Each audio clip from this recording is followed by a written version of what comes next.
Hello, good morning, everyone. Let's get started. We are going to be finishing up lecture 5 today. Hopefully, it's not going to take us the full 3 hours. We'll see how it goes. But let's start by kind of doing a quick review of the notes that we took last time.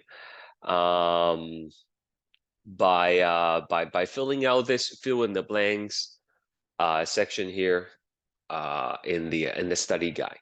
Okay, so if you have that, um, please take it out. Okay. So we were talking about the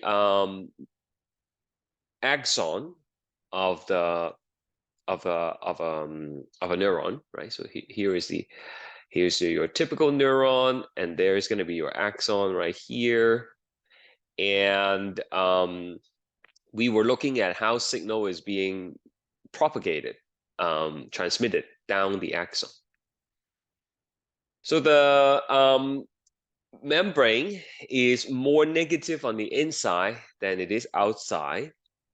This difference in charge distribution creates the membrane potential. The membrane potential. So let's take a look at here. When a neuron is at rest, the concentration of something is high and the concentration of something is low in the cytoplasm of the neuron. So we talked about this last time, right? We have high, it's not letting me change color again. Hold on.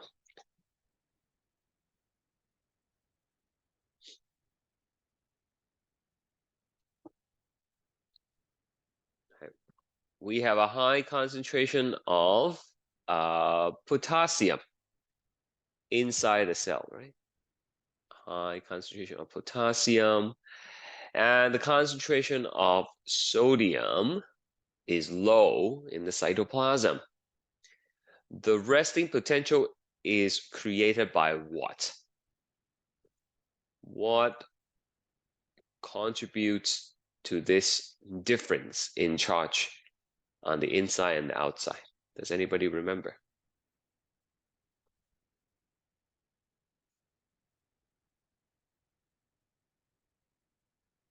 Still a little bit earlier, I see. It's created by the sodium-potassium pump, right? Sodium-potassium pump. The little purple ovals that we drew last time. Let me show you here. Oh, the picture's in the way. There we go.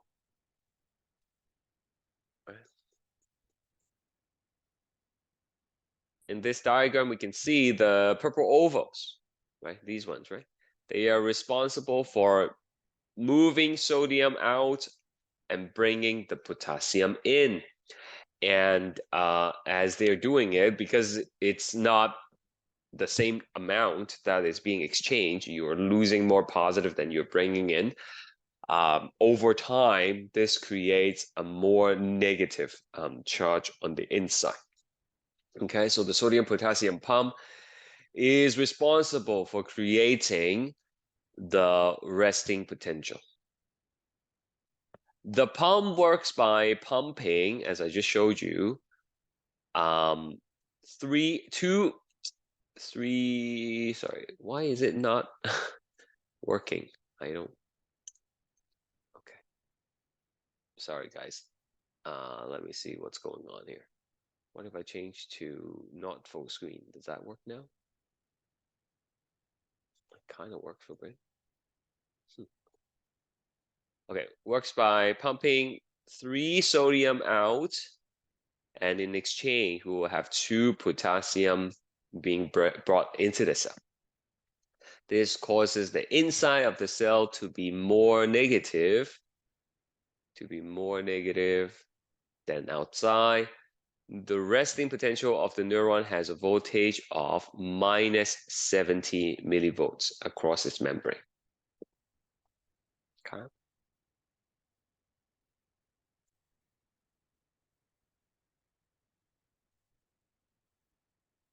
So let's keep reading for now. When a signal arrives, you know, the little lightning bolt that I showed you last time, it can cause the membrane potential to rise above -60. Does anybody remember what do we call this number? Like, look at the graph that we drew last time. What do we call that number?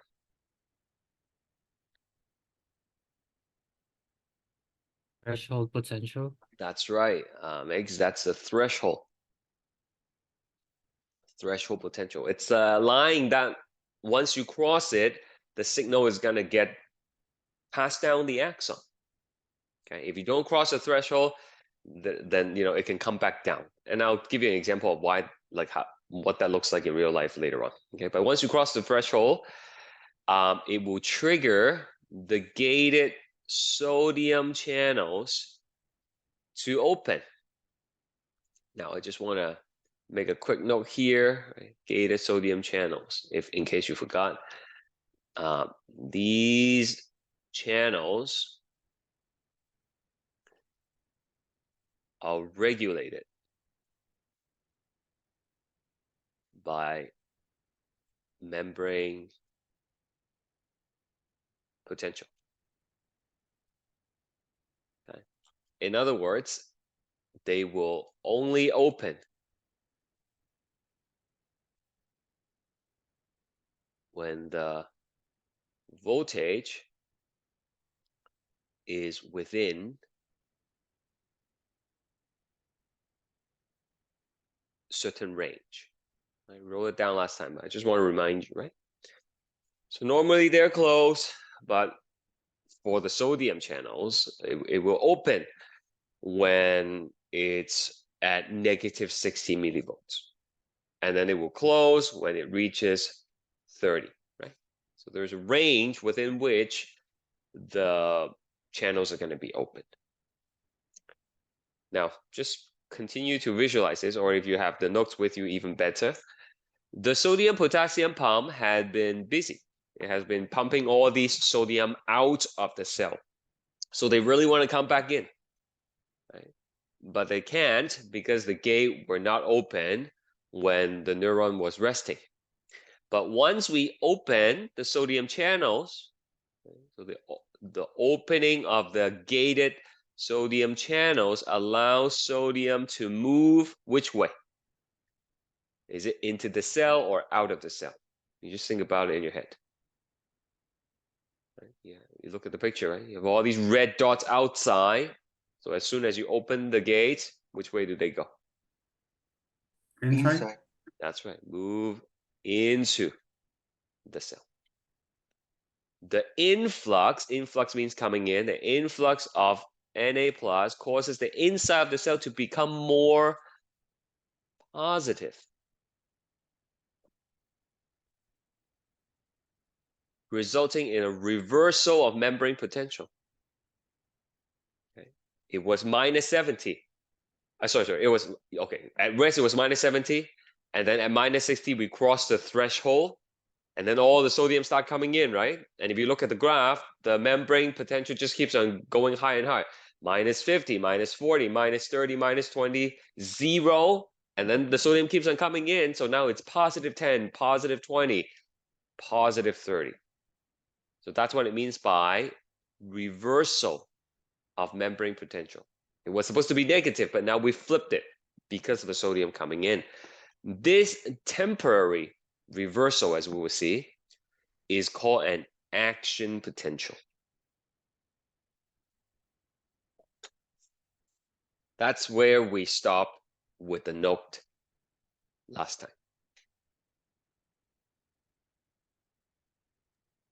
I have a question for membrane potential. Its function measured voltage threshold. The membrane potential. Yeah, membrane potential. It's just the charge difference between the inside and the outside.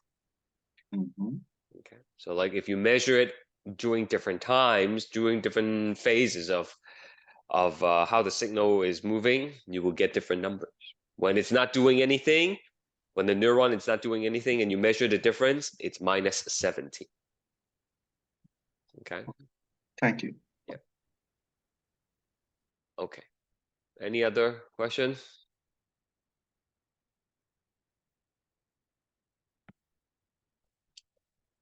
All right, let's go here.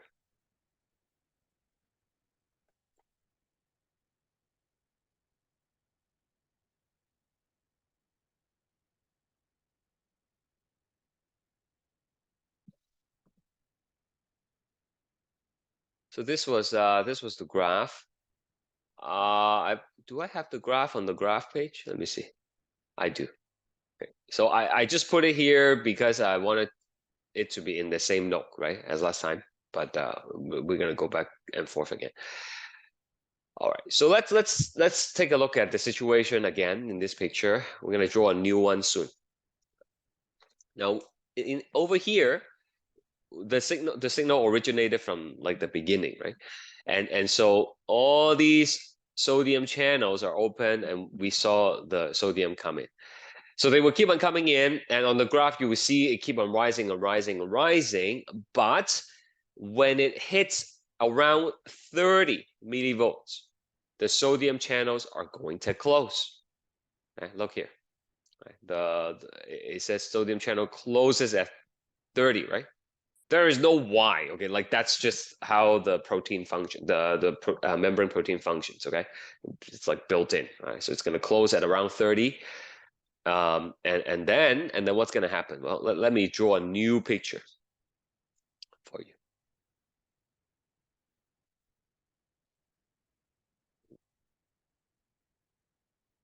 You can draw if you want, or you can watch and then draw later on after class. Right? So all these channels are going to be closed now. Right? All these channels are going to be closed.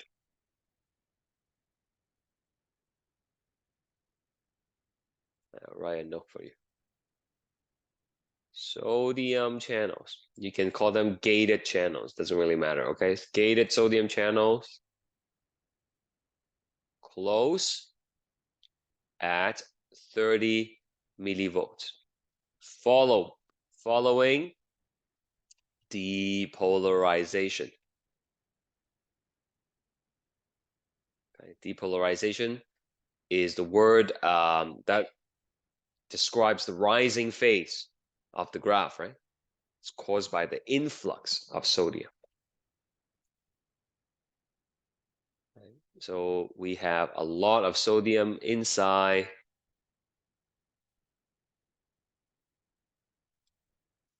Okay, let's just say high sodium.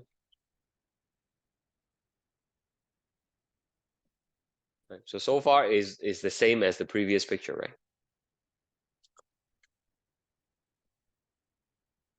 Don't draw the rest of the axon. We're going to do that afterwards. So what happens next? Well, we are sitting at positive 30 at the moment. Positive 30. So let's go back and take a look at the numbers here. Potassium door will open. That's right. Look at the potassium channel. Opens at 30 millivolts. Okay. So now, after the sodium channels close, the potassium channels will open. And don't forget, we had lots of potassium inside, right? So they will really want to leave. They want to leave. Okay, I'll write a note for you. At 30 millivolts, okay, we already know the sodium channel closes. Potassium channels open.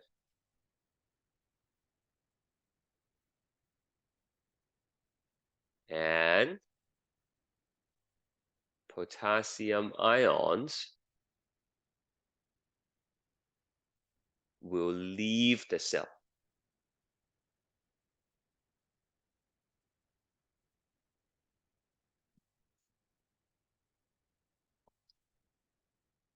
As potassium leaves, the membrane potential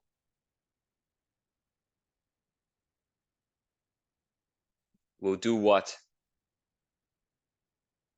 Drop. That's right, will drop. It'll come down, right? You're losing positive. Will drop. This is called repolarization.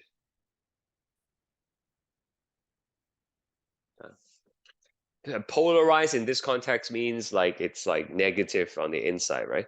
So on the way up, you are undoing that negative. You're making it more positive. So you're depolarizing it. But now you're repolarizing it. You're recreating the negative charge on the inside. Okay, so this is called repolarization. Any question before I tell you about the next point?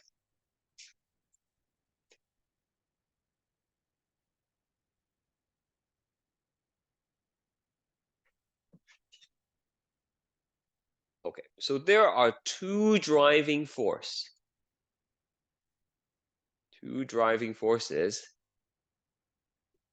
that push potassium out of the cell.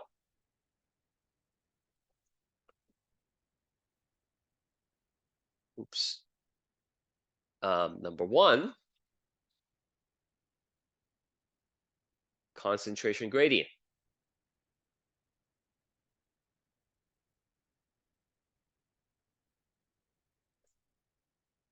Of K plus.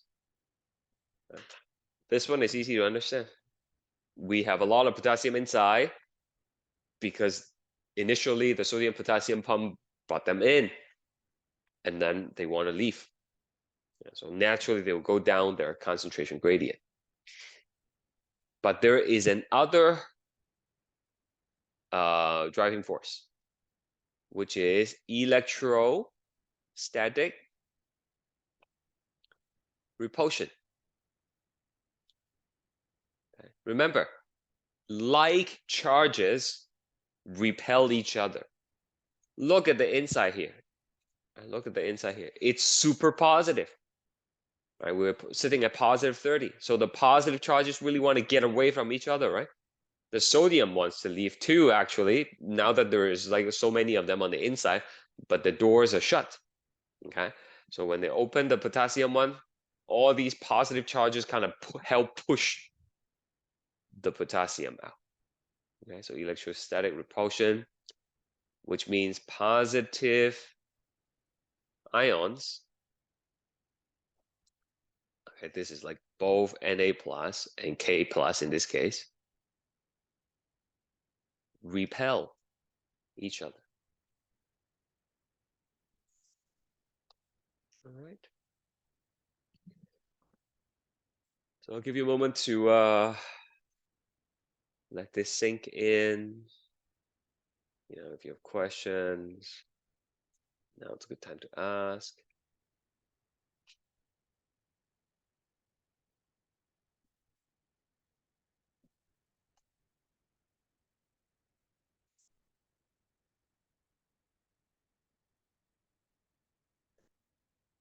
Let's go back to our graph here for a second. Where should I put myself so I'm not blocking? It's okay, just put it back up here. All right, so let's look at this graph. At positive 30, three things happen. I told you, three things happen. Number one, sodium channel closes. Number two, we already know now, the potassium channels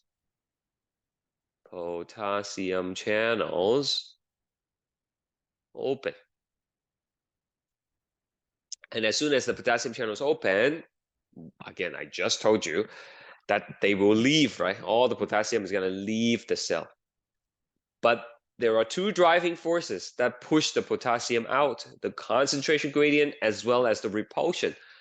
That's why a lot of potassium is going to leave. Gonna keep on pushing them out, It's gonna keep on dropping and dropping. It's actually gonna drop a lot, all the way, even lower than the -70. Okay, because of the two driving forces. They just really, really push them out. All the way down to around -90. If you check the other note, that's when the potassium channel will close. Okay, so once you close, they can't leave anymore. So this phase here, this is called repolarization.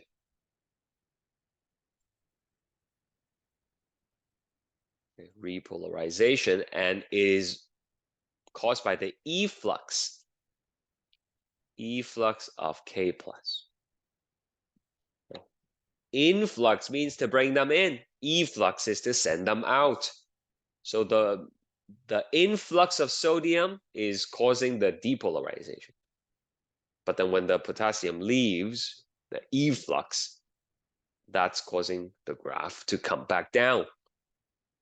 But it doesn't just stop at -70. I keep on telling you, there are two forces that keep on pushing them out. So a lot of them will exit.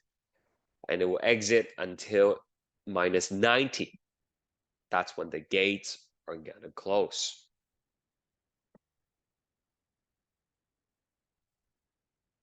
Okay.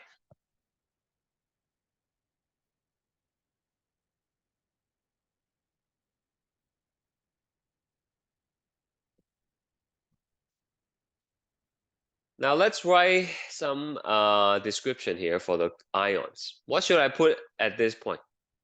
Okay, like over here, what should I say about the sodium? Again, I'm talking about the inside of the cell, huh? What should I say about the sodium? Is it high or is it low?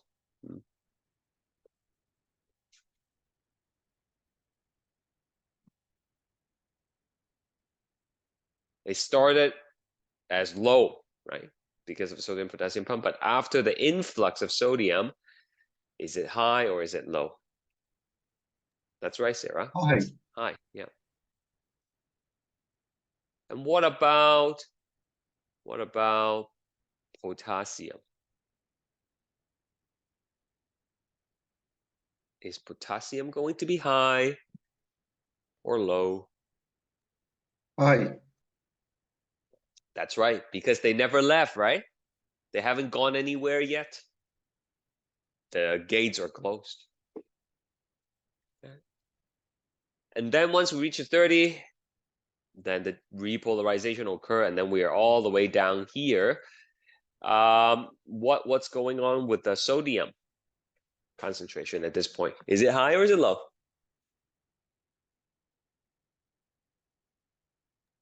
Low. Okay. Anyone else? Let's do a poll. Let's see what everybody thinks. I am asking, what is the concentration here? Is it A, high, or B, low? You can also say not sure.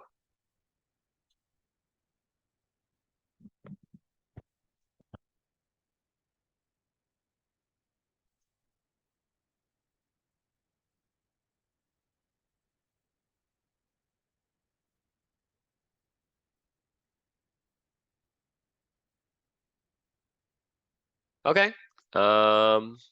Looks good. The answer is high.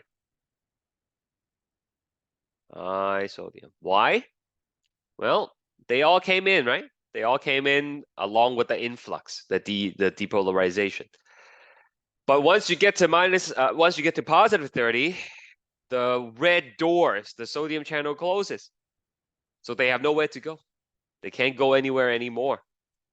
Right? So after the thing come down, the membrane potential comes down, all the sodium that came in, they were still there. So it's still high. Make sense? They didn't go anywhere, right? What about potassium? This one should be easy. High or low for the potassium?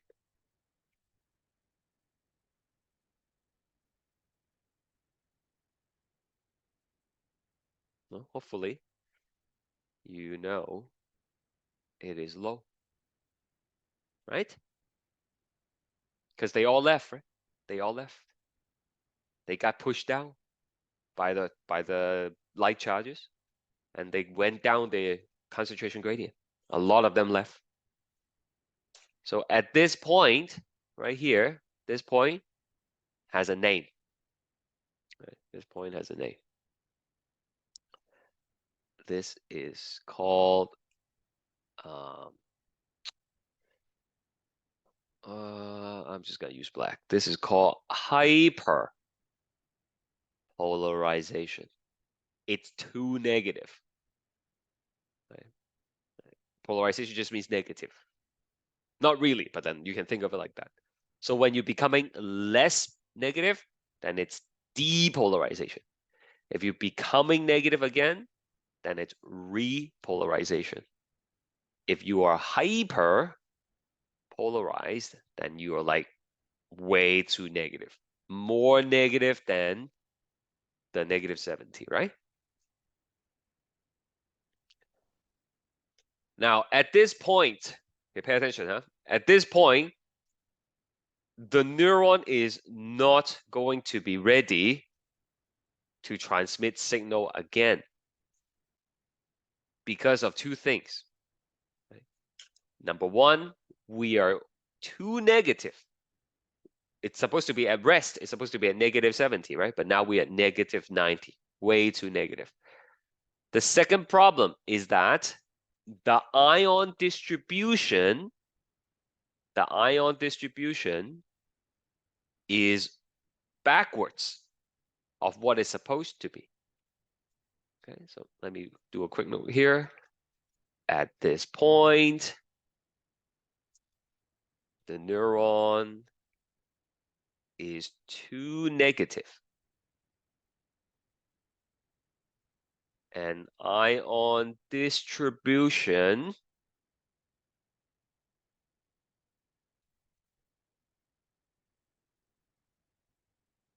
is opposite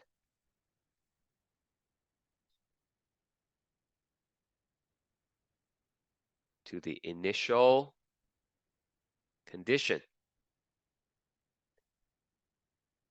Initial condition is like when it was at rest, right?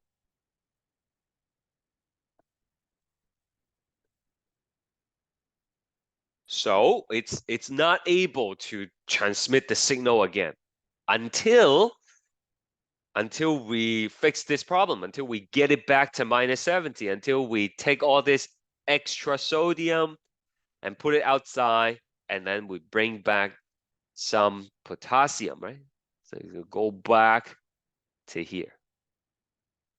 Right? So what do you think is responsible for bringing it back up to -70? Sodium potassium pump. That's it, right? Remember, the pump has been working along the way the whole time, but then like its action is insignificant compared to the influx and the efflux. But now everything is quiet down. The sodium potassium pump will dominate once again. So sodium potassium pump help reset the ion distribution and re-establish resting potential. And then it's ready to go again. Then it's ready to go again.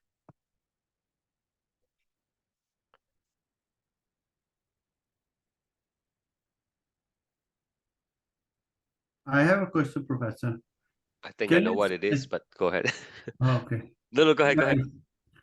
For at -70, Yeah. why didn't open the sodium pump? Why didn't it, right?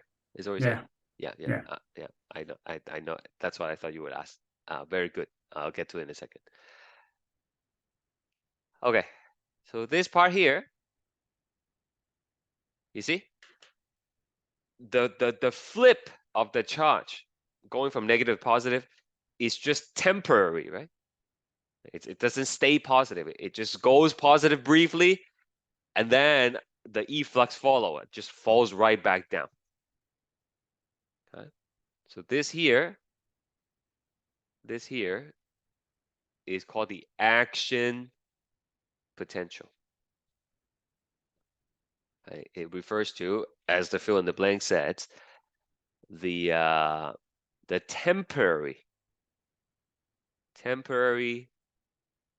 reversal of membrane potential.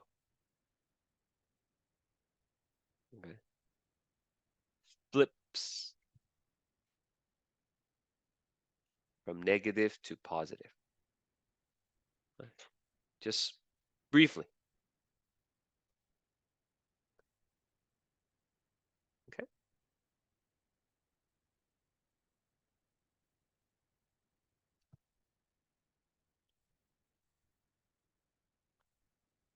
So, Mohammed's question, which is an important one. He say, if I understand him correctly, he's saying, okay, can you guys see my mouse? I always have trouble. Can you see me moving? Yeah. Okay, great. So, minus 70 at negative 60, it opens, sodium channel opens, it goes up and then it closes, and then it comes back down, right? So he's asking, when we come down and we hit negative 60 again, how come the sodium channels doesn't open? Is that what you're saying? Yes, Professor. Yeah, so here, right? Even though minus 60 millivolts is the opening voltage for sodium channel,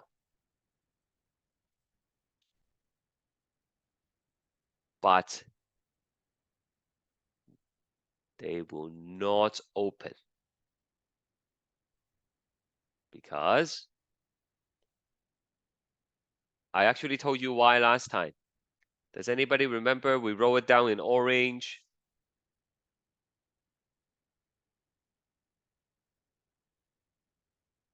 Because they're in a, okay, let's see who can find out from the notes.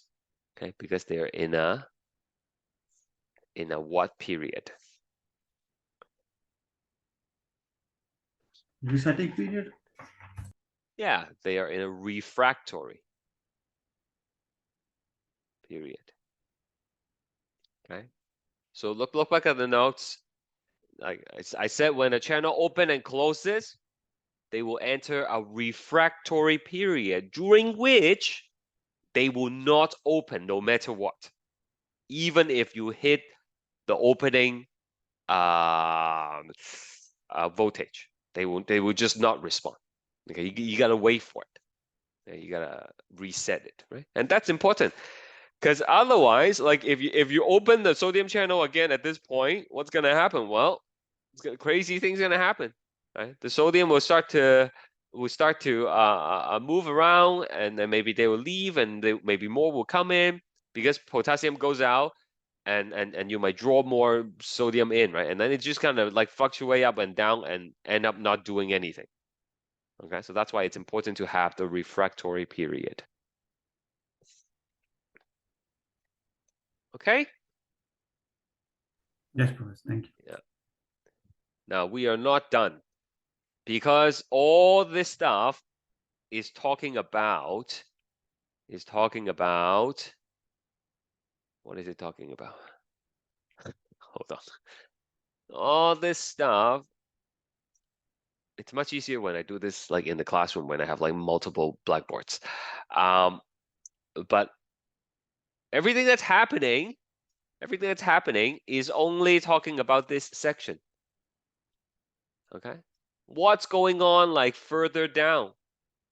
Well, nothing is going on further down. I'm just gonna draw it again for you. And if you want to draw with me, fantastic. The sodium channels are still closed. Okay, we still have like, I'm not gonna draw the dots, okay? I'm just gonna put like low sodium, which again should make sense because that's the default, right? That's caused by the sodium potassium pump. And we have the high potassium here. Okay, and help me out. What number are we sitting at right now? Give me a number for the voltage. Minus 70. 70. That's right, minus 70. Okay, now listen carefully and try to stay with me. Okay, we have a lot of sodium here. All these red dots, right? All these red dots. They are here because of the depolarization. They are here because of the influx. Okay, the gates are closed now, and there is nowhere for the sodium to go. Okay, they cannot go back out. Okay, even though there are all these positive charges on the inside, right?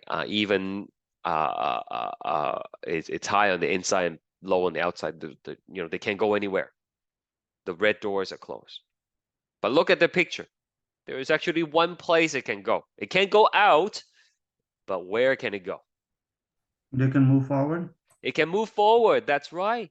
Right, look, it's high here and then it's low further down, right? It's low further down. So now I don't know how you would do this on your note, but maybe just try to understand. Look, it moves forward. Okay, so as the sodium moves forward, okay, what's gonna happen to this number? It's gonna be like Goes to minus minus 60. 6. Sorry, what's that? Going to minus 60. Yeah, it's gonna be like, minus 65, more moves forward, minus 63, more moves forward, and finally, you hit minus 60. Then the sodium channels of the next section, it's gonna open. And then it's gonna have the action potential. And then the next section is gonna have the action potential, so on and so forth, right? So the third thing that happens at the peak of the graph right here, if you still have space. Okay, so this is sodium channels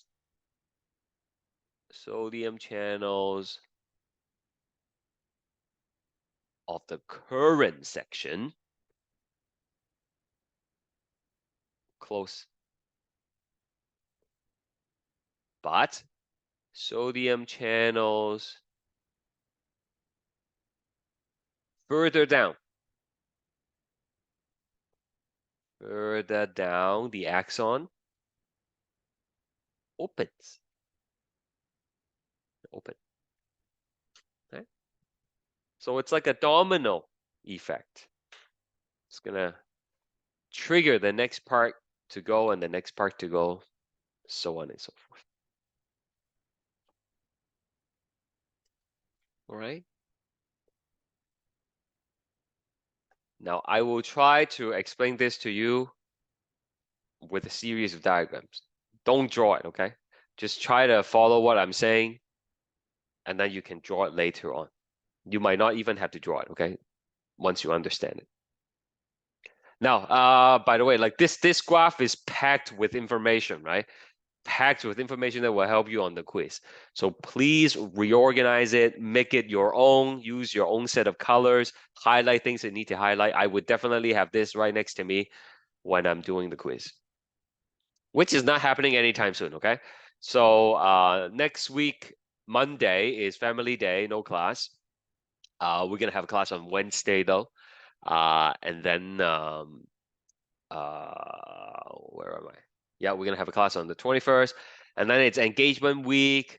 You have a week off, and then we are not allowed to have assessment first day back from the engagement week, so that's why it's gonna be on March 6th. Okay, so you have a lot of time to digest these things. Okay, but you have to keep on reviewing it.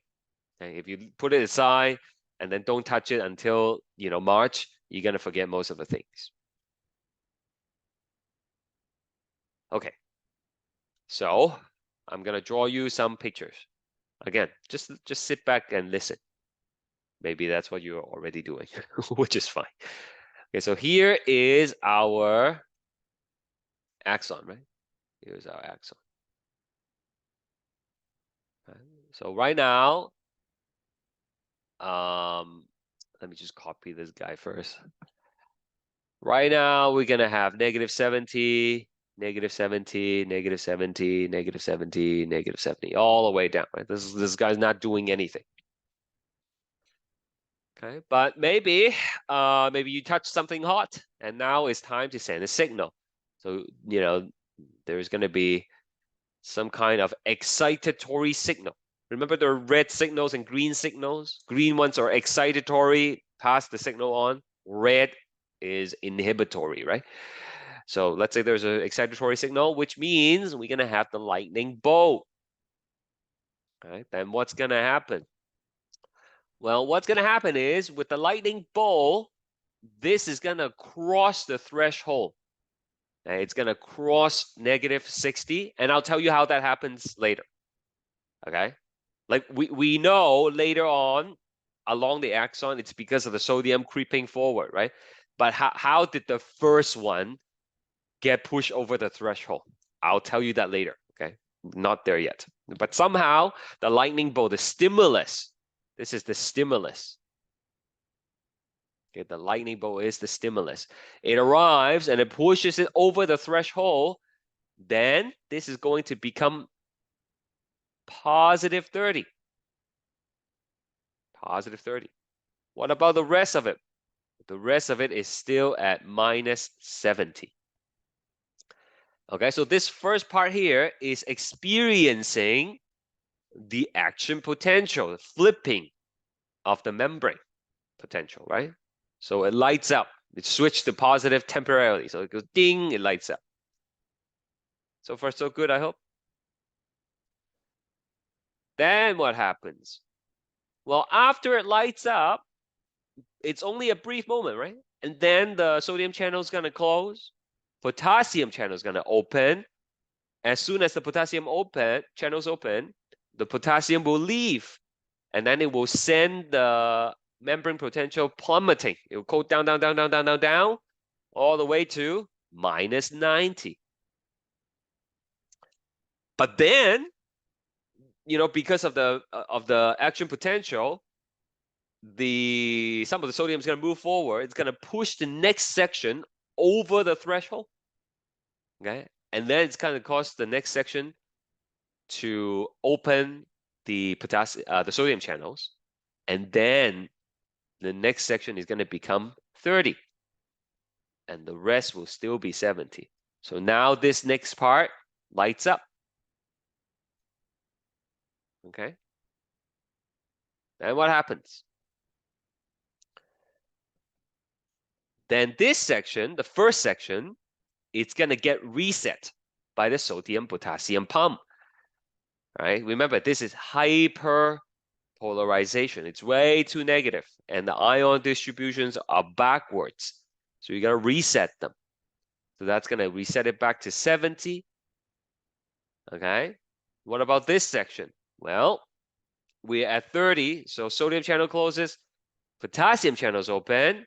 As soon as the potassium channels open, all the potassium will leave, and then it will send the membrane potential all the way down to 90 again, but at the same time, it will cause the next section to go to 30, while the rest is still, you know, at rest.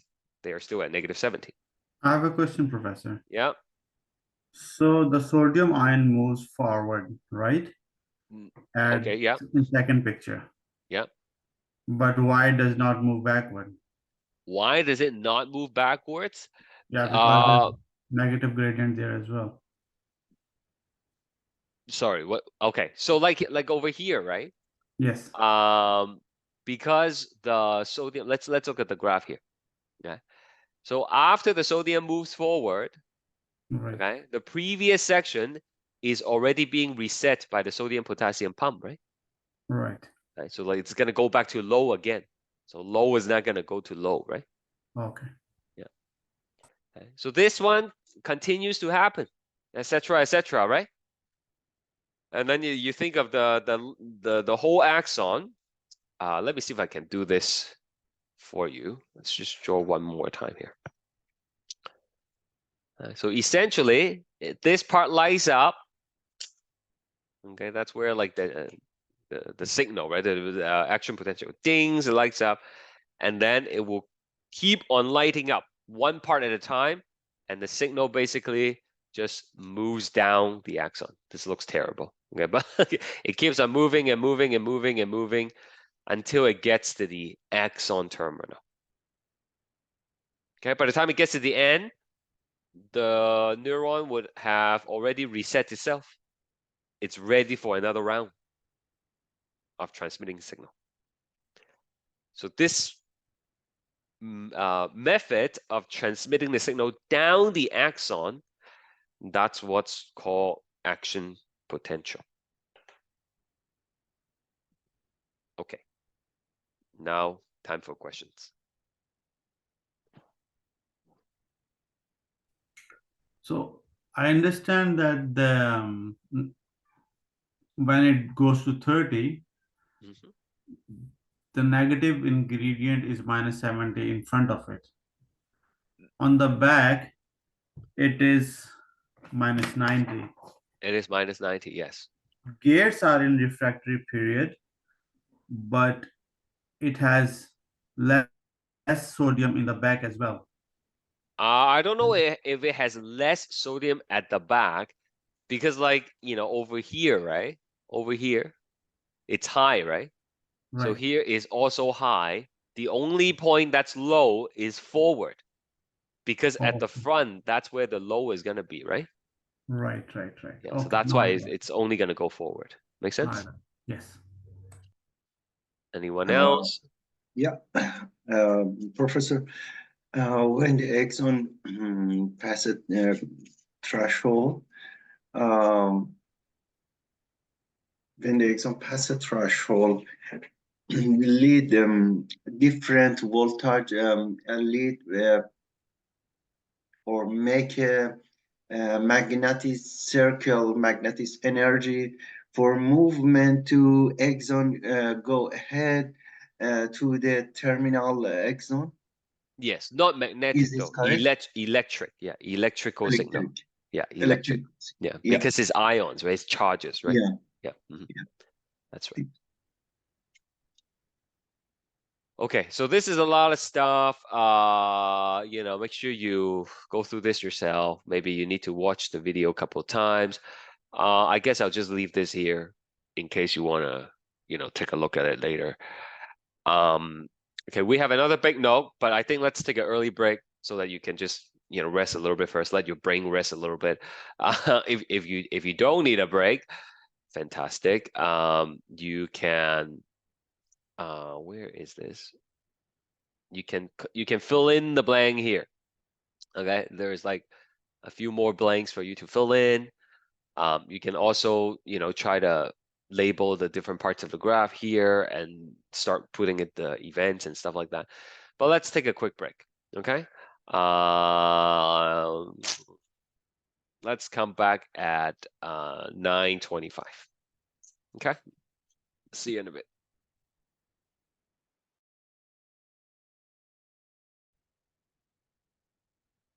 Let's quickly take this up.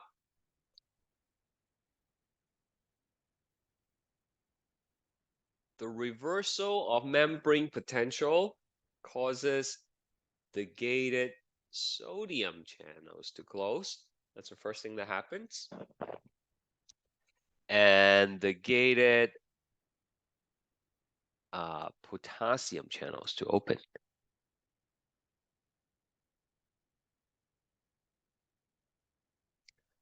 The opening of the potassium channels will allow potassium to move out of the cell, causing the membrane potential to become negative once again. All right. So over here becomes more positive than outside. This is the depolarization, right? Whereas over here, when it becomes more negative once again, this is repolarization.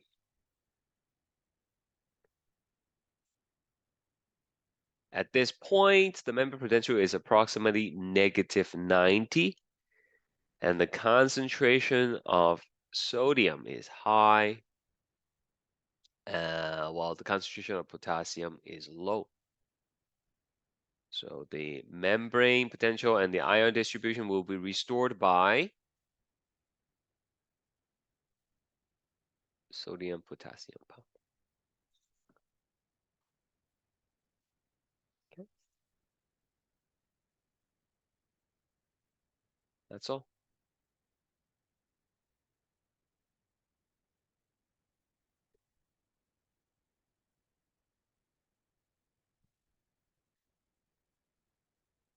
All right, let's continue with our class notes. This is I'm just gonna post this whole thing again, after class.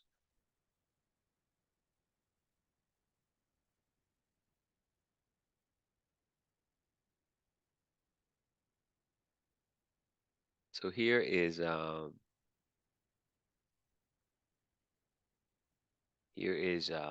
one neuron, and then here is another neuron. Okay, we already know how the signal goes down, and again, I'm like taking away the myelin sheath to make it simpler for you to understand. But maybe briefly, okay, maybe briefly, if there is the myelin sheath here, the myelin sheath, which is the waxy coating that speeds up conduction speed, right? So all the ion channels are actually located at the node of Ranvier. Right? Those are the only places where the exchange can occur. So when you have like a lot of sodium here, right, and then like not a lot in the next section, they will literally just dash forward, right? So that's what I mean by like skipping forward, right? There's a fast movement to the next available exchange point, and then it will cause the sodium channels to open. Right? By having the little insulation in between, it forces it to move forward like really quickly. So it just jumps and jumps and jumps from node to node. Okay. Anyway, we're not gonna talk too much about that. Okay, what's important is this next thing here. So we know how the signal goes to the end. Okay. But how does it pass from one neuron to another neuron? Okay. So this here, this is called the synapse. I told you last time.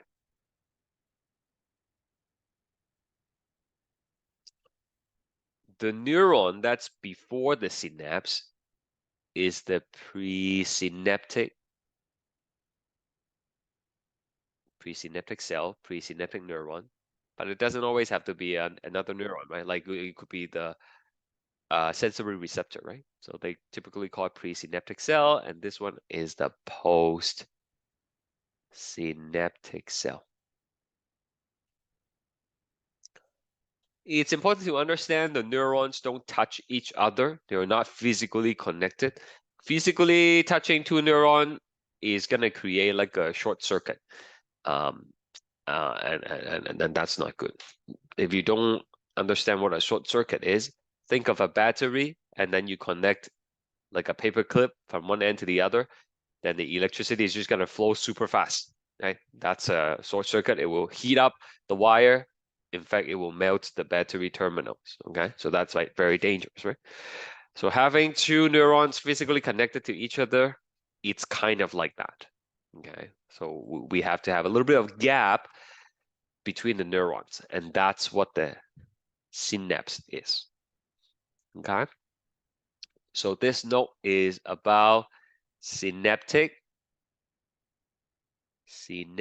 communication.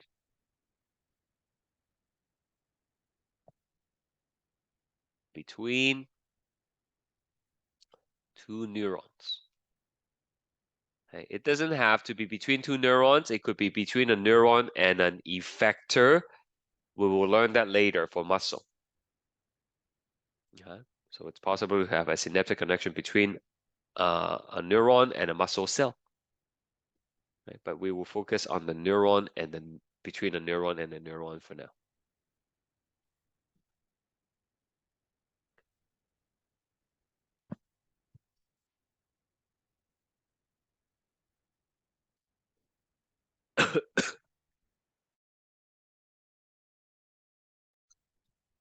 Excuse me. So let's draw this thing. Big drawing if you could.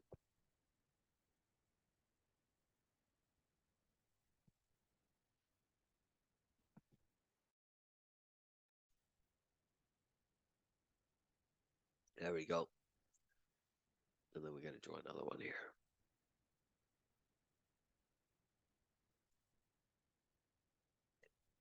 So this is the axon terminal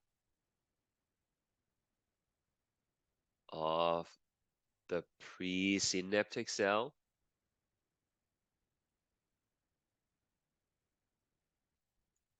Okay. And this would be like the dendrite. Dendrite of the post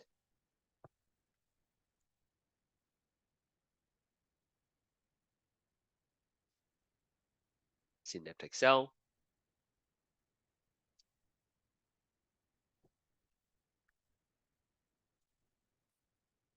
Now it's also possible to connect directly to the cell body in some cases. Okay, but we're gonna look at, you know, axon terminal to dendrite. Remember, there is a little gap in between. This gap is called the synaptic cleft. And the whole thing is the synapse. Right? The whole thing. Like this whole thing, that's the synapse.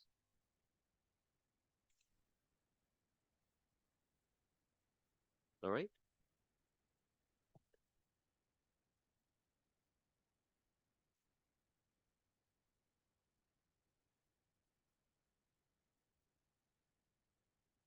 Now located at the axon terminal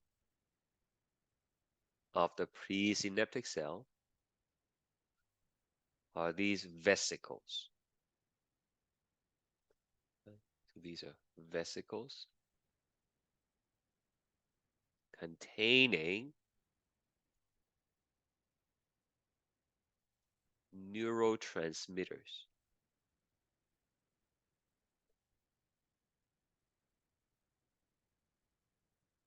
Okay, we'll call them NT for short, neurotransmitters.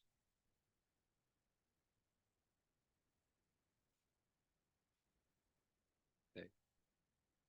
Don't confuse yourself, okay? Like even though I'm using blue, they are not like potassium anymore, right? These are neurotransmitters. If it confuses you, use a different color.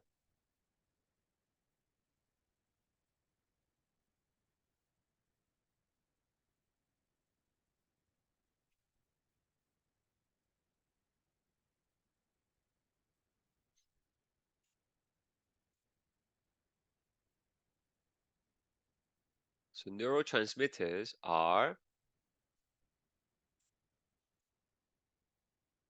chemical signals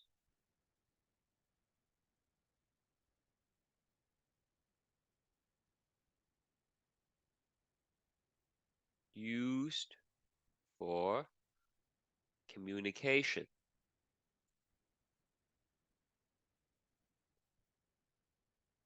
between neurons.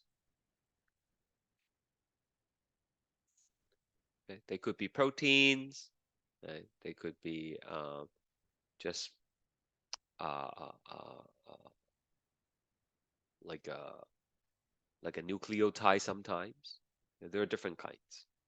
Okay, but generally they're chemical signals used for communication between neurons.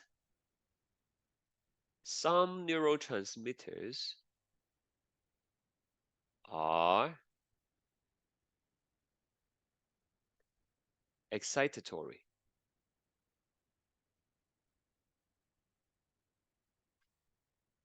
While others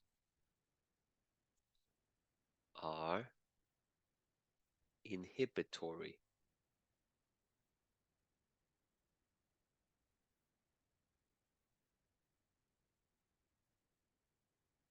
Some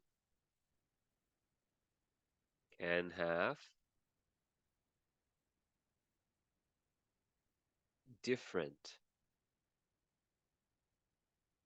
effects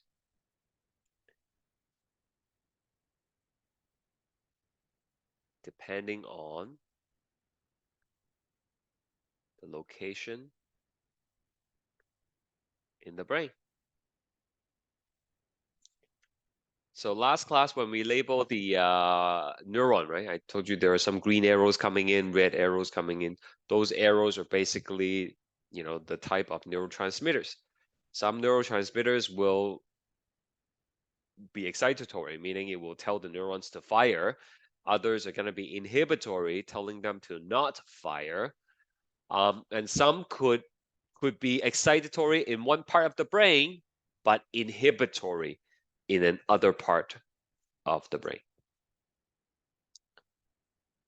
Okay, so common examples.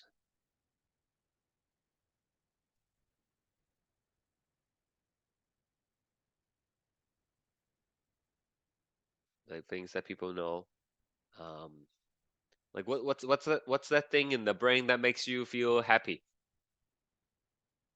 Like when you do something that you like and it makes you feel good, like eating a cookie makes you feel good and happy. Dopamine? That's right. So that's one example. Dopamine. Okay. There's something called serotonin, which we'll look at later. If you don't have enough serotonin, you might suffer from depression. Okay, so these are examples of neurotransmitters. Okay. Only cells with the correct receptor for the neurotransmitter will respond to them. All right.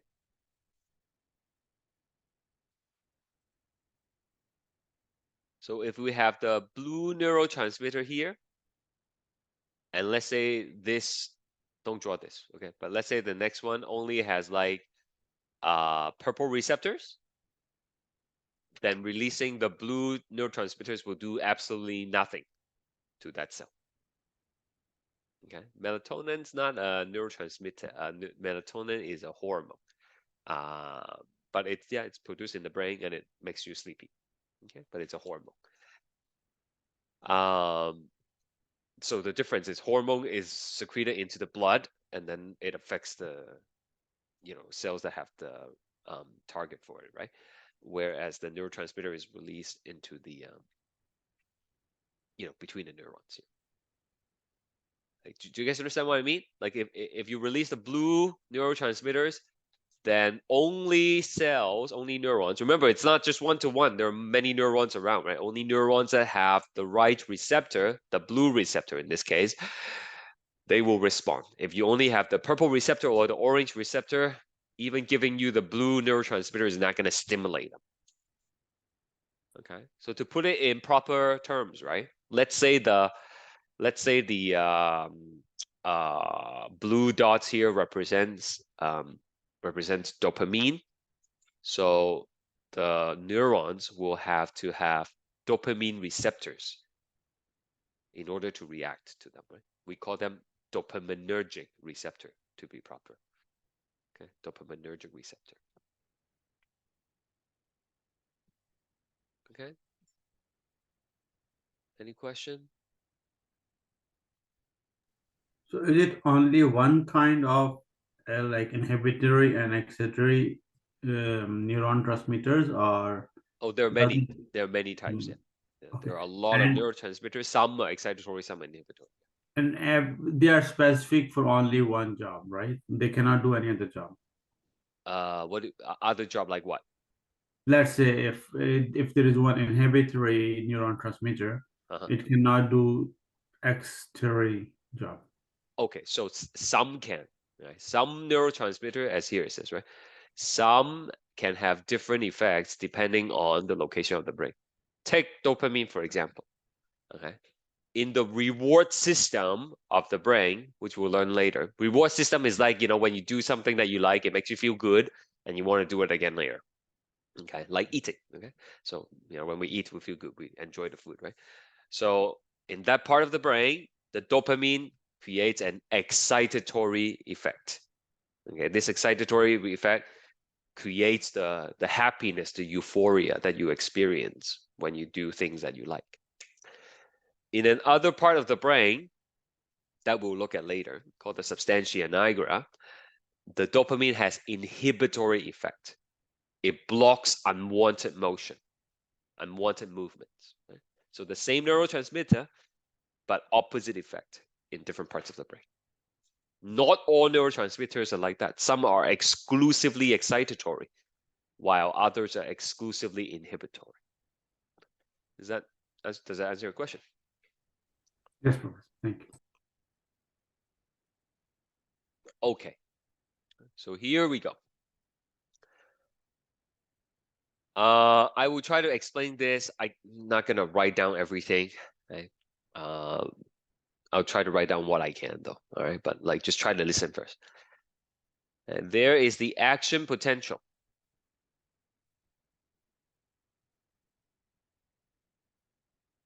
And this is like the signal that has been traveling down the axon, and now finally it arrives at the axon terminal. Okay, at the axon terminal, there are some channels that were not found along the axon, but they're here. Only at the axon terminal. These are voltage sensitive.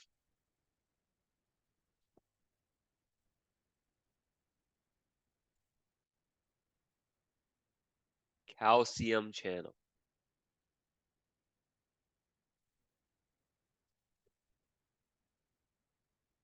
Okay. Voltage sensitive calcium channel. So when the action potential arrives, the the calcium channels will open, and then the calcium will come in. Okay.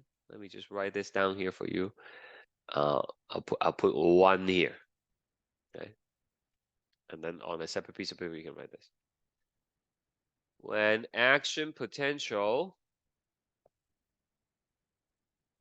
arrives at the axon terminal,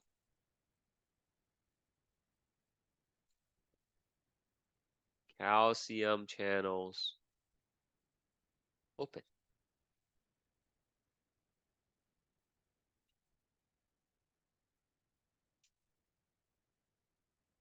Okay. No calcium channel on the axon, just at the very end.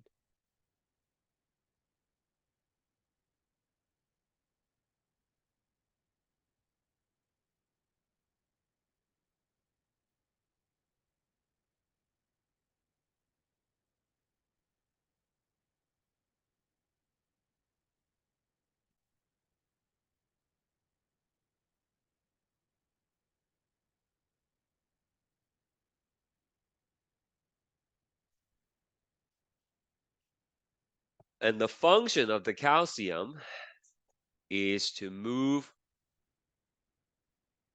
the vesicles towards the edge and release the neurotransmitters.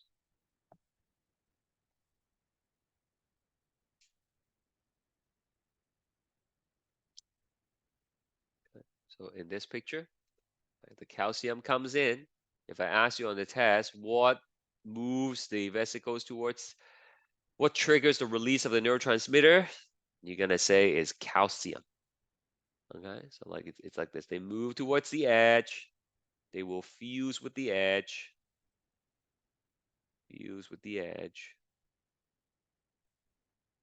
Okay, and then we're gonna have the neurotransmitters being released. Exocytosis, right? If you remember from last semester.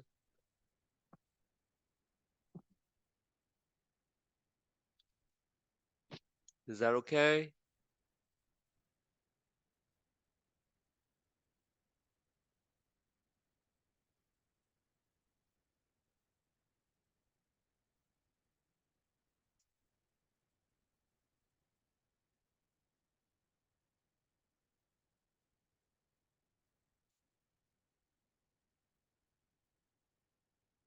All right. So what happens next? Well, if you were with me, you would remember you need to have the right receptor, right? Right receptor. Okay, just gonna draw one here. And this one, okay, this one is, instead of voltage sensitive channels, okay, this one is a chemical gated or chemical sensitive sodium channels. It's not that complicated, okay?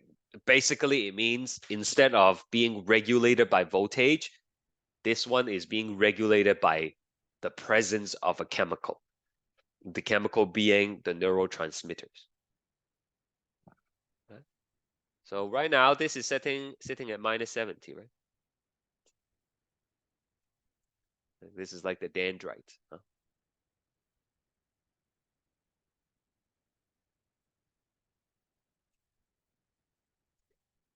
So when the neurotransmitter binds to it, it will open. Right? It will open. And this is the sodium channels. So then the sodium is going to come in. Sodium influx. And then that's going to push the number towards the threshold, right? Towards -60. Let me write this down for you first. Number 2. Neurotransmitter diffuse. Neurotransmitters diffuse across the synaptic cleft and binds to chemical gated sodium channels.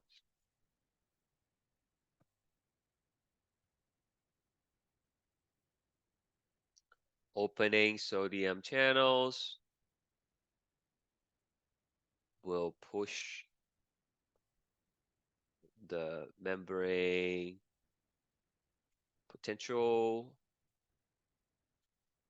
over the threshold.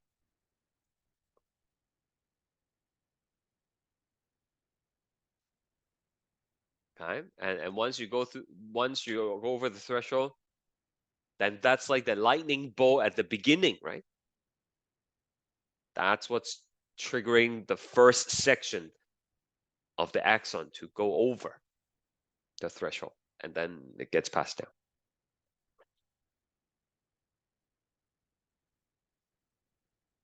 Okay. Now we'll talk about this a little bit more later, but I want to plant this idea in your head right now. I have a question, Professor. Yeah. Once this binds to the chemical gated channel, it is there. So how it will get closed then? Yeah, that's coming up. Hold on. Yeah, but right now, okay, stay with me, guys. Okay, this is important. The sodium comes in, right? You understand how the sodium's -70 is right here. My left hand is -70. Okay, you understand how the sodium comes in is gonna push it higher and higher and higher, right? And if you cross -60, then the signal is gonna go, right? So any excitatory neurotransmitter is gonna push it towards the threshold. Okay? But if we have an inhibitory neurotransmitter, it will push it back down, right? It'll push it back down, right? Sometimes it will push it like even lower than -70. So if a neuron is receiving both excitatory and inhibitory signals simultaneously, right, like at the same time, right, then we're sitting at -70. So some will push it up, some will push it down. Okay, so it's like it's literally math. You add up all the numbers and see which one is the dominating force. And as long as you don't go over the -60, right, no signal will be propagated. Okay, it's like, you know, it's pushing you out, coming down, pushing you up. It's only until after -60, then you're gonna able to transmit the signal. Does that make sense? No, Professor.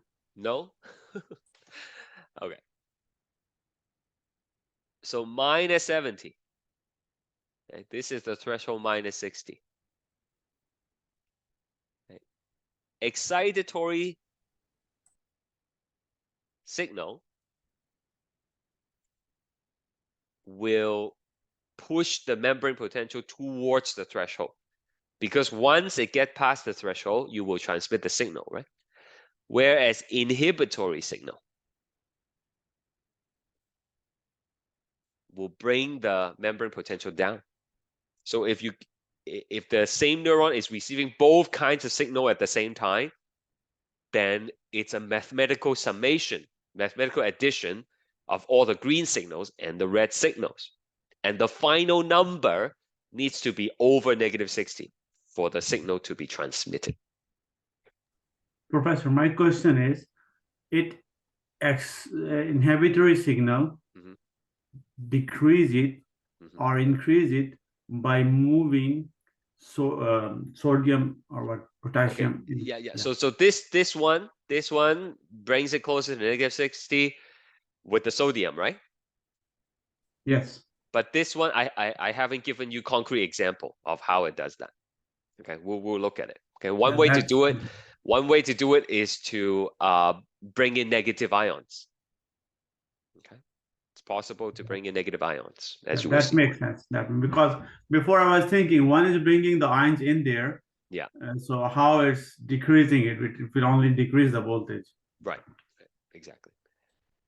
Okay. So one example is like this. Yeah, one example is like this.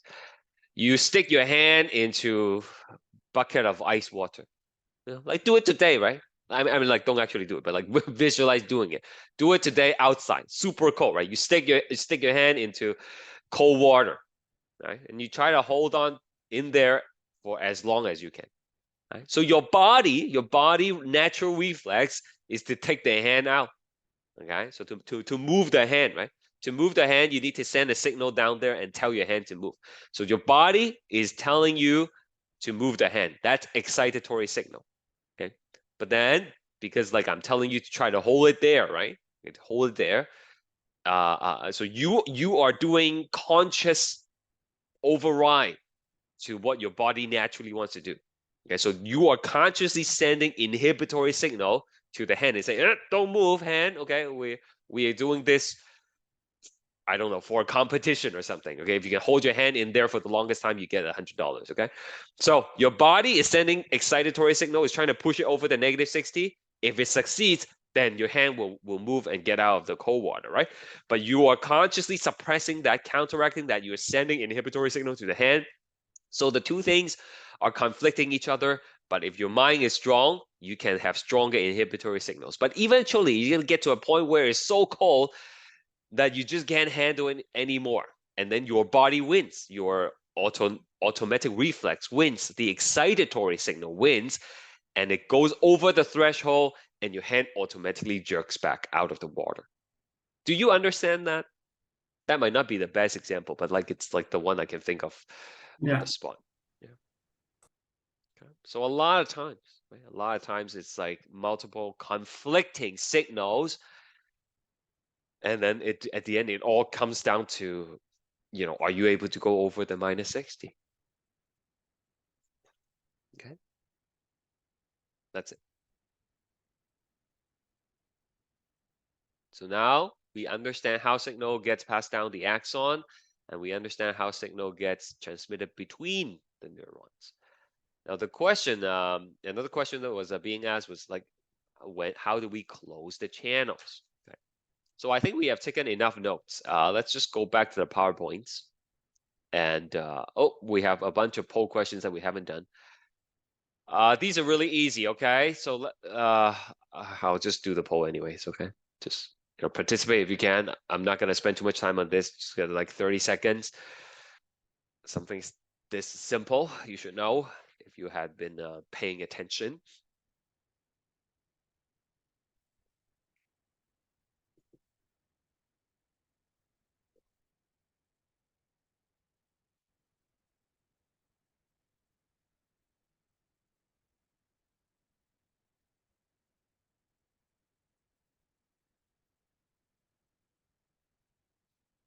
Okay, well, one things I learned over 15 years of teaching is there is no such thing as an easy question. I thought this was an easy question, but more than half the class got it wrong. Threshold potential, threshold is minus 60. Okay, resting is minus 70. Okay? Resting potential when you're not doing anything at all, when you're not transmitting a signal, it's minus 70. The threshold is minus 60. If you cross the threshold, signal is going to get transmitted. Okay. So what will be the name of 30? 30, there's no name for it. It's just like at the end of the depolarization. Yeah. Same for minus 90 as well.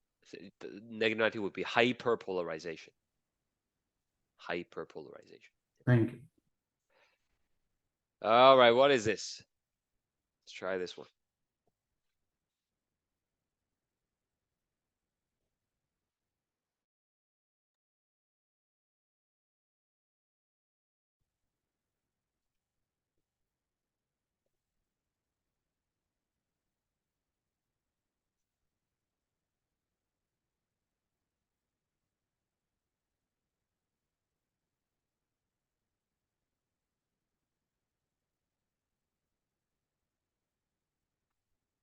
Okay, not bad. Most people get this one right. That's the sodium potassium pump. Okay, sodium potassium pump. Okay, next one.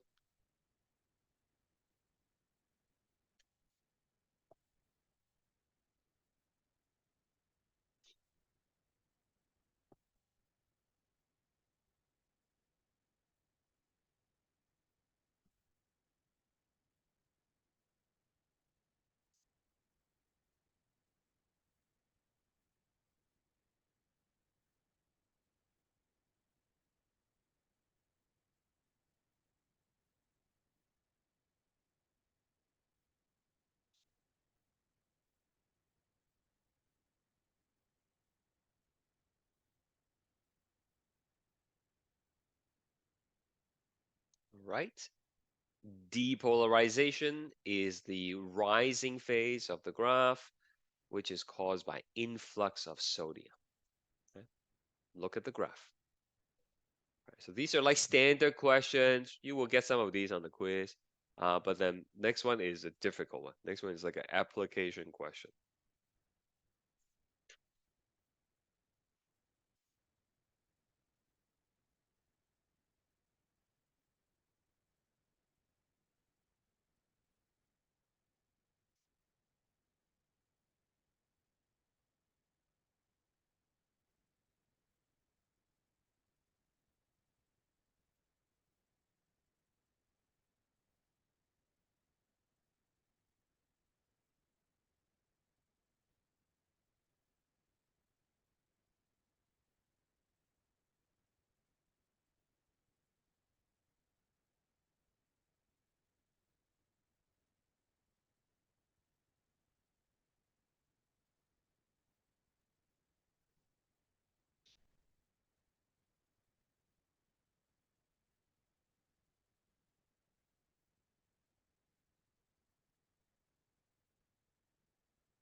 Okay, this one is a little bit difficult. Right? Let's talk about it.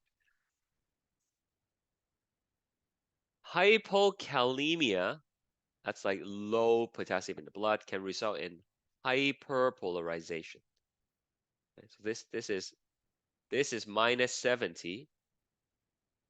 This is the threshold that you need to send a signal. And then now we have hypokalemia, hyperpolarized.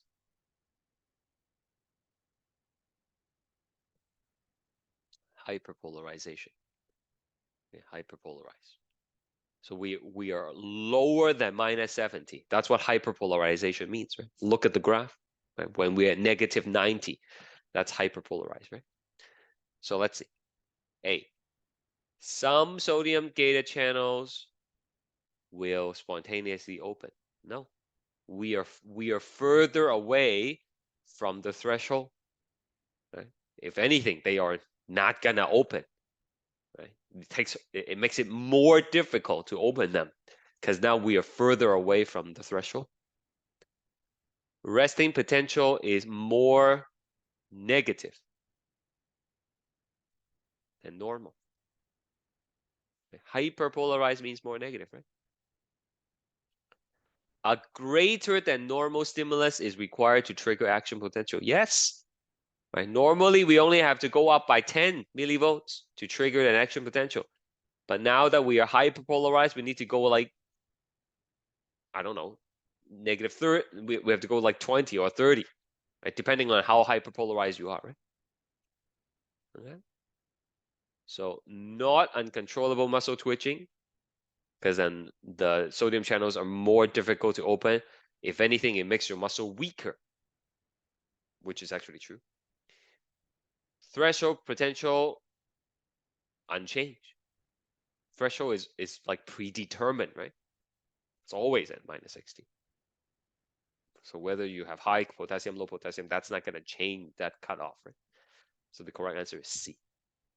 So the hyperpolarization means the voltage will go more lower. Yeah, if you look at the graph that we have, right? Hyperpolarization is right here at the bottom, right? Yeah, but this is a set of minus 90. But what is happening in question? Well, the question says hyperpolarized, right? So hyperpolarized means lower than negative 70, right? Not necessarily at like negative 90 per se, but you know, it's lower. Hyperpolarized means lower than resting. So when the calcium ion will start coming in, What's that again? so it means when the calcium ion will start going out. Calcium ion? Why calcium? Oh, sorry, Calcium, potassium. potassium? No, the potassium. Okay, sorry. Come again. Let me understand your question one more time. How does it related to low K plus in blood with hypopolarization? Oh, yeah. That's okay. You don't have to know this, but because I didn't teach you this part, right? There are some. Remember last time you asked me, you know, wouldn't it keep on going more and more negative? And then I said, you know, there are some like floodgates that allows ion to move in and out. Do you remember we talked about that? Yeah. So one of these floodgates are like potassium channels. Okay. So what happens in this particular case? And again, you guys don't have to know this for the test. Okay. But if you're interested, what happens is if you have low potassium in the blood, then that actually causes some of the potassium inside the cell to leak out. Okay. Because it's high potassium on the inside, right? So if it's really low potassium on the outside, they leak out and it causes the membrane to become more negative. Right? They leak out from the floodgates that we didn't talk about. Okay. So, you know, race horses, right? They actually feed, like, I don't know if they still do this anymore, but like I read that they actually feed them high potassium diet. By feeding them high potassium diets, they have high potassium in the blood. So instead of hypokalemia, these race horses, they have hyperkalemia. So instead of having a threshold of, instead of having like a resting membrane potential of negative 70, they are like closer to the threshold. So these horses are like jittery. Okay, they are like ready to go. Their muscle, it's like, very easily overactive. So that makes them race better, right? So calcium level is very important in the blood. All right, moving on. We did this note already. Okay, this is what I was trying to draw. Okay, you can see the excitatory signal, inhibitory signal. In this picture, they all connect to the cell body. I mean, some connects to the dendrite. Okay, both is okay. Okay, but what I show you in the picture is just in the axon terminal to the dendrites, right? You should read these description. I know it's really small on the screen, but if you download it on PowerPoints, you can zoom in and read it. It describes basically what I told you. This is an actual picture of what's happening. You can see there are multiple neurons connecting to a single one. Okay, it's not a one-to-one necessarily. All right.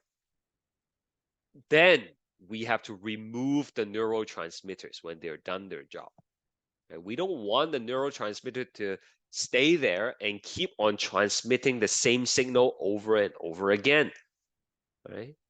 Think about it. If you touch a hot surface and it hurts and it's burning, but after you remove your hand, you don't want that same intensity of pain and same intensity of like temperature to be transmitted continuously, right?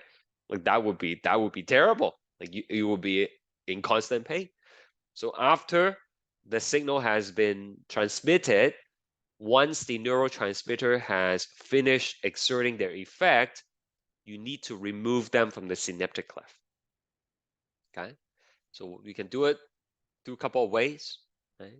Neurotransmitters can be removed by enzymatic breakdown. So these neurotransmitters will either be broken down by enzymes that exist in the synaptic cleft, or sometimes the receptor that they binds to also has the capability of breaking them down. Okay, so like this is the receptor, they bind to it, they open the chemically gated channel, okay, but then after a while, the receptor will just break it down. And then after it broke it down, it closes it. Okay? Either way, you can break it down. Sometimes you can reabsorb them. Okay, so let's not waste it. Let's reabsorb them and use it next time. So they go back into the presynaptic cell. Or remember, there are some glial cells in the surrounding, right? The supporting cells of the nervous system. They can help mop them up and store them for later use. Failed to remove neurotransmitter will result in sustained effect from the neurotransmitter. Okay. Failure to remove neurotransmitter will result in sustained effect from the neurotransmitter. You will keep on submitting the same signal over and over again. Okay. What will be the result of that? Like I said, right? Like you will feel the same intensity in that example, right? You feel the same intensity like continuously, which is no good. Okay. If it's like okay, when you sleep, the thing that prevents us from acting out our dreams, I mean, people sometimes still do that, okay? But like our body actually secretes neurotransmitters to suppress movement when you're dreaming, okay? But sometimes, when you wake up in the middle of the night, that suppression is still there. Like they haven't mopped up the neurotransmitter quick enough, right? And you wake up and you can't move. Okay. People say the devil is sitting on you, right? I don't know if you ever heard that phrase before, okay? But it's a scary thing. Right? You wake up and you can't move, right? Momentarily. Right? That's another example of what happens if the neurotransmitters overly exert their effect. Okay. Seizure. Right? Seizure is uncontrolled signal transmission in the brain. Right? So these are over activities of neurotransmitters. Right? You will want to take drugs to dampen the effects of those excitatory neurotransmitters. So these are some examples of what happens if you don't remove them. So we're gonna spend the last, I don't know, half an hour, maybe possibly, and talk about the neurological disorder. Okay, so this is a CT scan, superior view of the brain, transverse section. When you look at it like that, people call this the Mickey Mouse. Okay, so that part of the brain is called the substantia nigra, which means the black substance. Okay, it's a, as you will learn next unit, like next week, brain has white matter and gray matter. So this is like particularly dark, so it's called the black substance. So in the substantia nigra, is particularly important because it's related to dopamine and Parkinson. So disrupted signaling, disorder, and drugs. Disorders of the nervous system often involve disruption of signaling at the synapse. Right? A lot of the times it's either too much signal or not enough signal. It's one of those things. Okay? Too much signal can cause things like seizure. Not enough signals, as you will see, can cause things like Parkinson's and depression. Right? So let's focus on what happens if you don't have enough. Okay? The person has a lowered level of neurotransmitters of a particular type. Okay? Like I said, there are many different neurotransmitters. Right? So if the disorder involves lowered level of neurotransmitters, the treatment aims to raise the level of lowered neurotransmitters. If you don't have enough dopamine, the logical thing to do is to give the person dopamine. But as you will see in the next slide or so, that's not always possible. So the other option is, if you're not able to make more of it, then let's use what you already have, but extend their effect. And you can do that by prolonging the activity of the neurotransmitters at the synapse. So you release them, but you prevent them from being broken down. You prevent them from being reabsorbed. You let them stay in the synaptic cleft a little bit longer, and therefore it's able to exert its effect longer. Make sense? So you Can you explain the first one again? So let's say you don't have enough dopamine, right? So one option is to help the patient make more dopamine, okay, through medication. And I'll explain how that is done. But sometimes that's not possible. You know, like sometimes you might be missing a neurotransmitter that we don't have a drug to help you make more yet. So the other way, the other option is to prolong the activity of that neurotransmitter. Keep it there for longer. Don't let it break down. Don't let it be reabsorbed. Is that better, or you have another question? No, that's fine. Anyone else?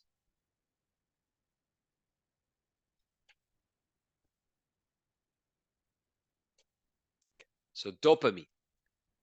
Dopamine is a neurotransmitter that has inhibitory, sorry, all these typos. Inhibitory effects in a region of the brain called the substantia nigra, right? The Mickey Mouse, right? I told you about. Oops, right here. Now, this inhibitory effect, long story short, allows us to have precise control of movement. Okay? Like when we do very precise control, like we have to make sure that certain parts of the body is not moving. Okay, like, you know, even when you write, you have to make sure that, you know, these 3 fingers are not moving, and then the arm is not, you know, moving back and forth too much to create precise control. So that relies on the inhibitory effect of the dopamine in the substantia nigra. Okay? So when a person has decreased dopamine level, that causes the uncontrolled involuntary trauma that you see. Parkinson patients, right, especially towards the end, they have uncontrolled trauma, right? At the beginning, it's not as bad, but as the disease progresses, it gets worse and worse, right? The trauma gets worse and worse. Okay. So what do we do to help these patients? It turns out you cannot just give them dopamine. Okay? We will learn this next class, but there is something that surrounds your brain called a blood-brain barrier, BBB. Blood-brain barrier. Dopamine cannot cross the blood-brain barrier. If you take dopamine, even if you inject dopamine, it will not go to the brain. And that's where you need it to be, right? The rest of the body has no receptor for dopamine. It's not going to do anything. You need the dopamine to go into the brain so it can go to the substantia nigra, right? But the blood-brain barrier blocks the dopamine. It's not going to go to where it's needed. So we cannot give them dopamine directly. So instead, you give them levodopa. Levodopa is the building block for dopamine. Okay, so this one is manufactured in a way that it can cross the BBB. So the person takes it, it goes to the brain, and then it's gonna be taken up by cells, and then they use it to make dopamine. Okay, so this is often the first line of medicine that is being used in people with Parkinson. Okay, another thing they could do is they have these. I mean, I don't have a slide for it, but then they have these other drugs that blocks the breakdown of dopamine.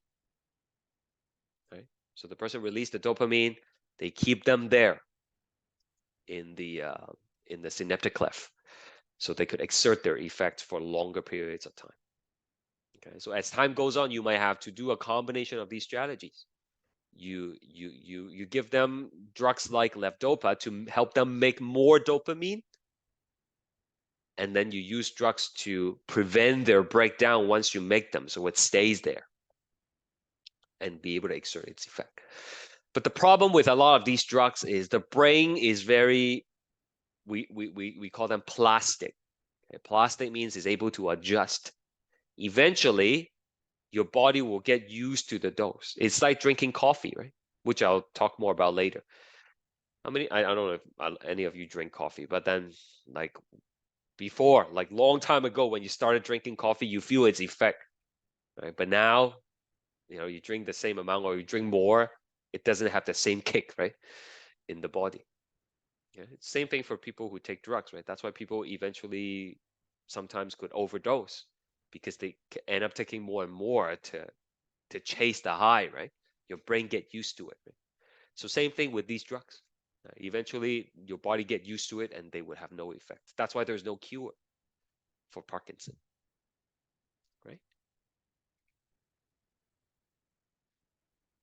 On a side note, earlier I talked about dopamine playing a role in the reward system. Remember? That when you do something that you like, your body releases dopamine to reinforce that feeling. Right? But that happens in a different part of the brain, right? Not the substantia nigra. So actually, people who take these dopamine drugs, they are actually more prone to becoming addicted to something. Okay. And when I say addiction, I don't necessarily mean drugs, right?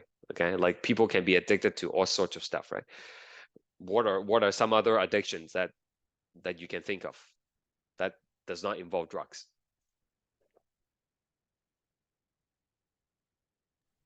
Watching TV. Yeah, okay, yeah, sure. Yeah, it could be. Shopping, yes, I've heard. Alcohol, okay, yeah, thank you, right? So it could be addicted to alcohol, but I'm thinking about other things as well, right? Like gambling, right? People can be addicted to gambling. Now that it's more like it's legalized to gamble on phones in Ontario. You must have heard the ads on radios, right? Or like even on TV, they have all these apps that show all these commercial that shows you, okay, download the app and now you can gamble. But at the end, they always say really quickly and very briefly, gambling problem, call right, and gamble responsibly. That's essentially for people who have gambling problems, right? I mean, legally they have to say it, but then really, from the perspective of these gambling organization, they want people to get addicted, right?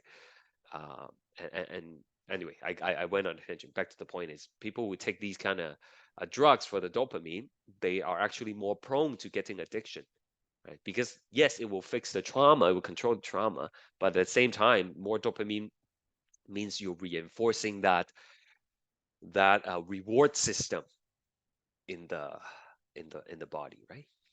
Professor, quick question, not Yeah. related to this. Mhm. Let's say when we take Tylenol or Advil for headaches or fever, is they work the same way like this? No, it's very different. The Tylenol and the Advil, right, the ibuprofen, that actually blocks certain chemical pathway within the cell, not related to neurotransmitters, such that it doesn't turn on the fevering center of the brain. Okay, so it's different mechanism altogether. Okay, so what happens at the end if it's really severe at the end stage and they cannot control the trauma anymore with medication? One option is to do what's called deep brain stimulation, where they implant an electrode in the region that's responsible for the trauma, and they stimulate the brain. Now they have to do this while the person is conscious. You can look this up. Okay, it sounds like science fiction, but this is for real. Okay, the reason why they have to do it with the person conscious is because the surgeon has to talk to the patient while this is happening. Okay, so like you might hear them having stuttering in speech, or they might ask the surgeon might ask the patient to move their arms and stuff like that. They would see the trauma, but when they stimulate the right region in the brain, then you would see an instantaneous improvement with the speech and with the hand movement. And that's how the surgeon knows which part of the brain needs to have the stimulation. Okay, so this is why you need the person to be conscious. Okay? Now you might think, hey, does it hurt? Actually, there are no pain receptor in the brain. It could be poking the brain and you won't feel pain. Okay, headache is not related to pain receptor. It's something completely different. Okay, so once they figure out which part needs to be stimulated, they implant the electrode there. Okay, and then there's a wire that connects to something similar to a pacemaker that will continuously deliver signal. Okay, to stimulate the brain. So that's like end stage option. It's really scary, right? But then, like when you get to that point and you were out of option, this is one possible option. And of course, it's very dangerous, opening up the brain and doing surgeries on them. All right, next one is serotonin. Serotonin is also an inhibitory neurotransmitter, and it helps regulate a bunch of things: mood, sleep pattern, sexuality, anxiety, appetite, and pain.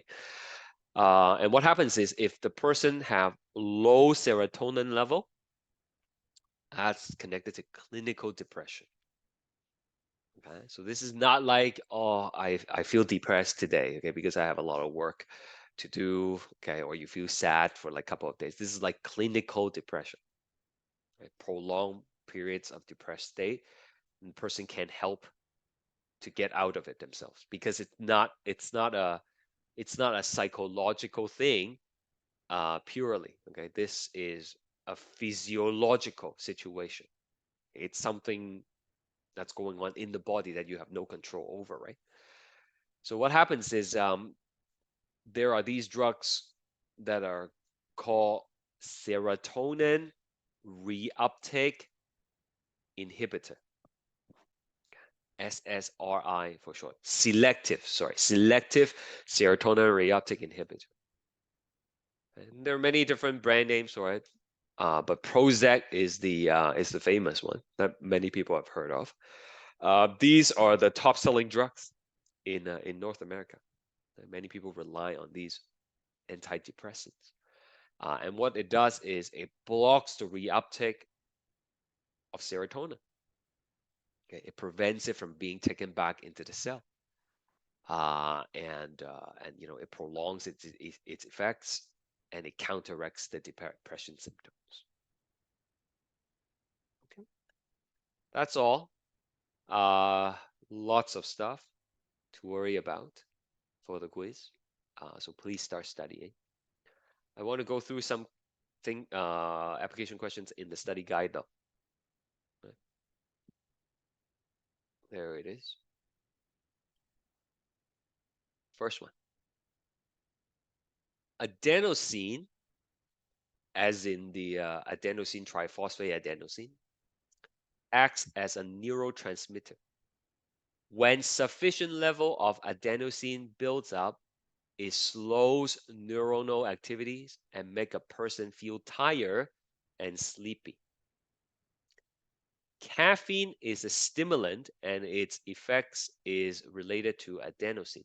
Based on chemical structure shown below, explain how caffeine makes you feel energized. Okay, so look, caffeine has this pentagon, hexagon structure. So does adenosine, right? So this is what happens. And this is the neuron surface. Okay, maybe it's a dendrite, maybe it's a cell body. It doesn't matter. Okay, so then we have a receptor here on the surface for the adenosine. Okay.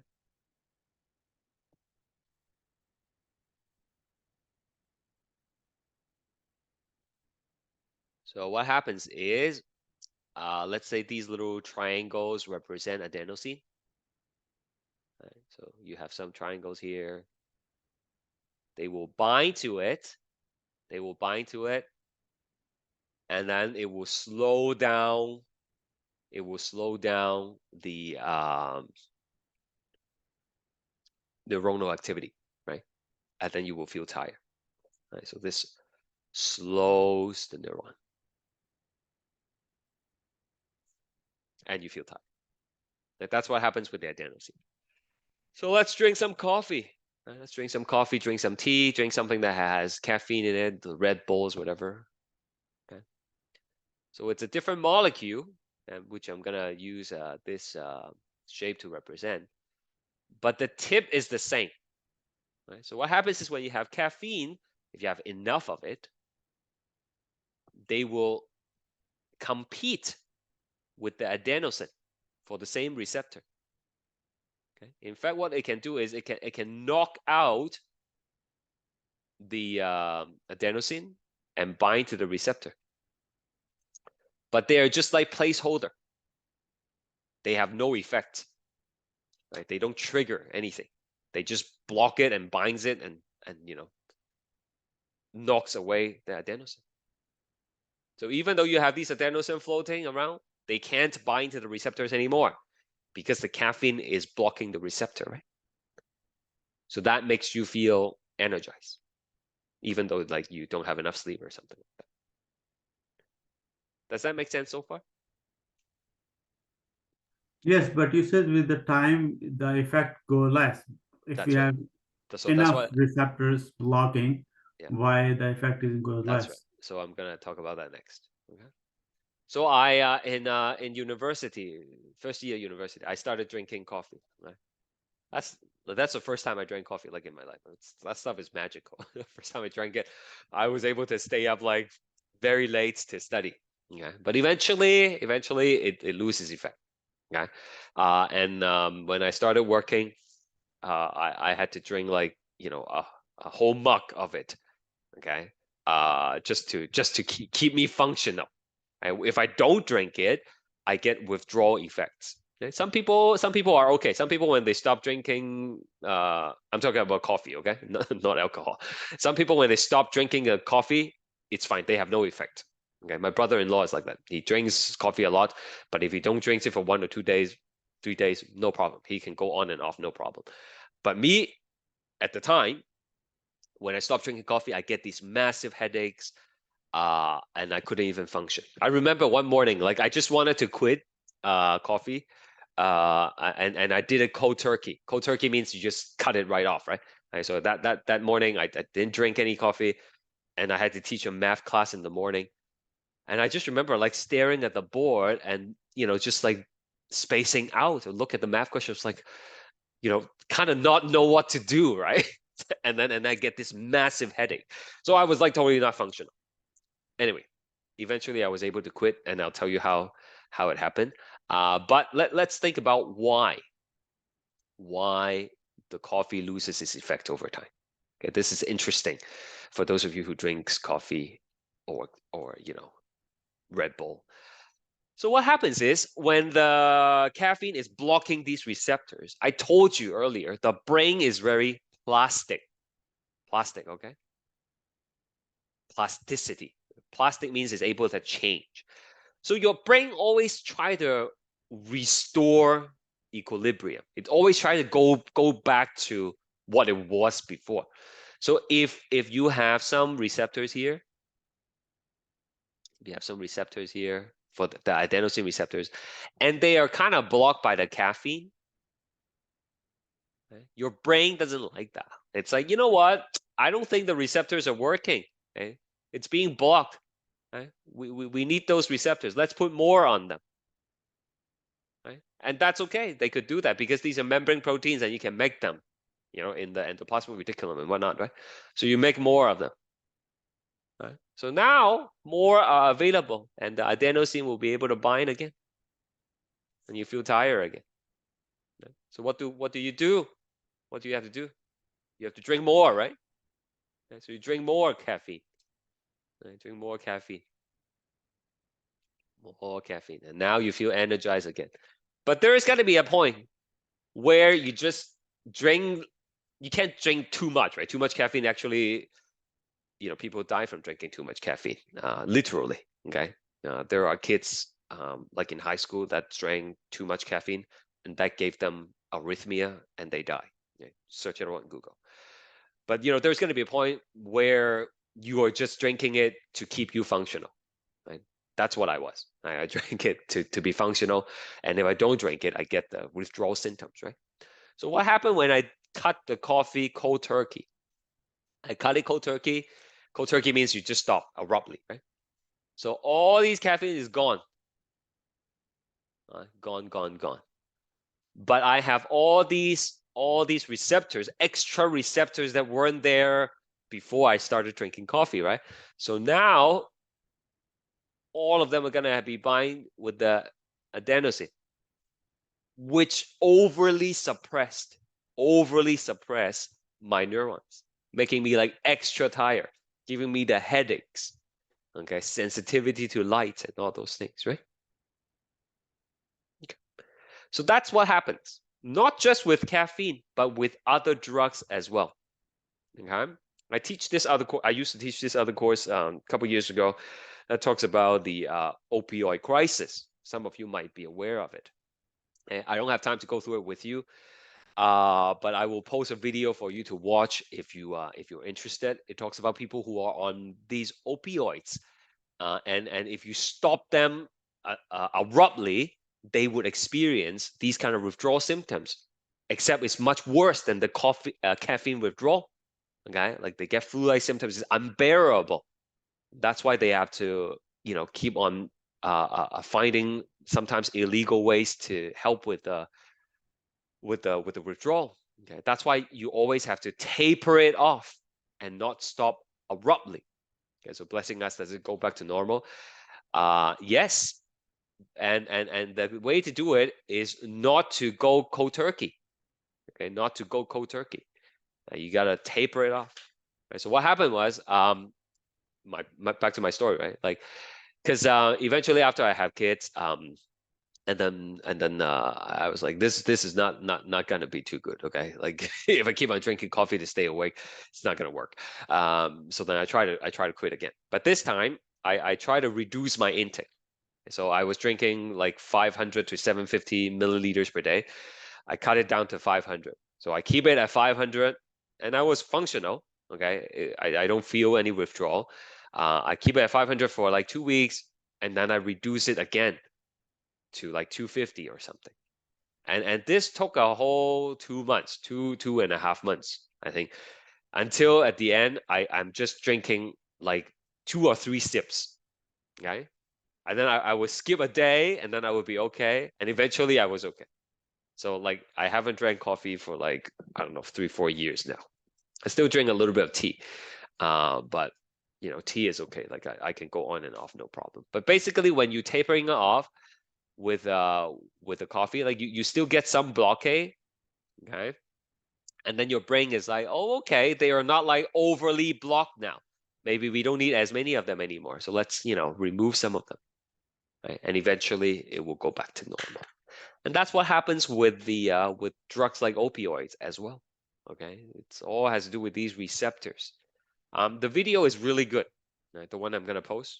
I highly recommend you watch it. It's not gonna be on a test or anything, right? But it's a very educational thing. 7 minutes or so. It tells you how addiction occurs. Okay, any questions before I move on? Yeah, I have a question. You're talking about physical physical action, or how about emotion action, like somebody detected to watch social media, something like that. Yeah, so same thing, This right? With a happen? psychological emotion, as you will see in the next lecture 6, there's a reward center that I keep on talking about, right? Okay, so these kind of receptors, response to dopamine, giving you that euphoria, all these things happens similarly to this, right? Where your body is overly hooked onto a particular activity, right? That causes the pathway to have more receptors, if you would, when you do a certain activity. Yeah, but we'll talk more about it later. It's possible for someone to be addicted to something without knowing it. The interesting thing is people who are addicted usually will tell you that they're not, right? Okay. It's usually the family members or friends around them that start to notice, right? Okay. But you know, like whether they know it or not, it's not really, doesn't really have to do with the physiology. It's more like uh it's more like psychologically, right? Like mentally, right? I would think. All right. There's a lot of things to get addicted to nowadays, right? Sometimes like I would see these clickbait, right?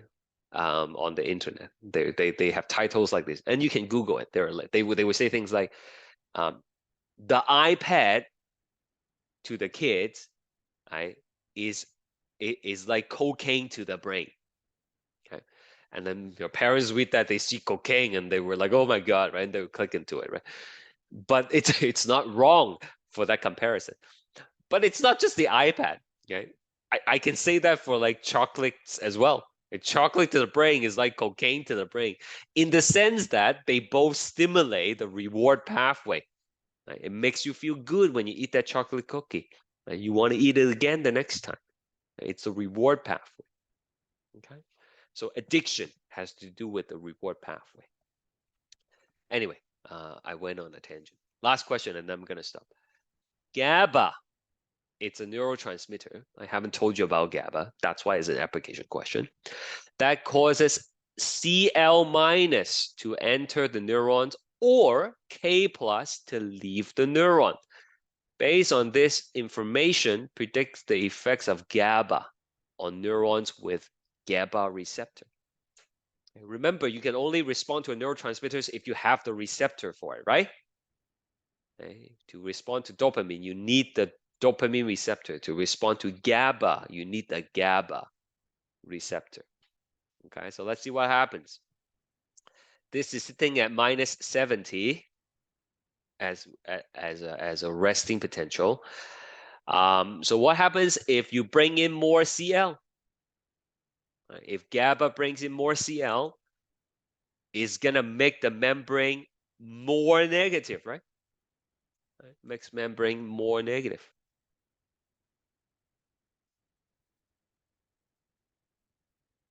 Membrane potential